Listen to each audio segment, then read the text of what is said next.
ஒரு யூனிட் மின்சாரம் 9 ரூபாய்க்கு நேற்று வரை வாங்கிக் கொண்டிருந்தது.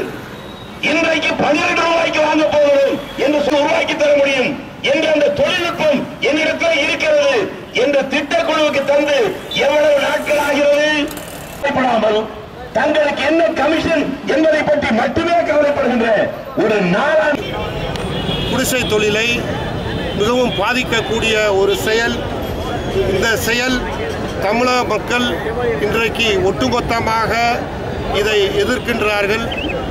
இந்த தன்னிச்சையான இந்த காரியங்கள் மேலும் மேலும் தொடர்ந்தால் இன்னமும் வர இருக்கின்ற சட்டமன்ற தேர்தலில் நம்மளுடைய மக்கள் காங்கிரஸ் கட்சிக்காரர்கள் மூலமாக ஒரு மாபெரும் சக்தியை உருவாக்கி இவர்களை நாட்டை விட்டு விரட்டக்கூடிய ஒரு சூழ்நிலை உருவாகும் என்று காங்கிரஸ் கமிட்டியின் சார்பாக நாங்கள் இந்த நேரத்தில் தெரிவித்துக் கொள்கிறோம்.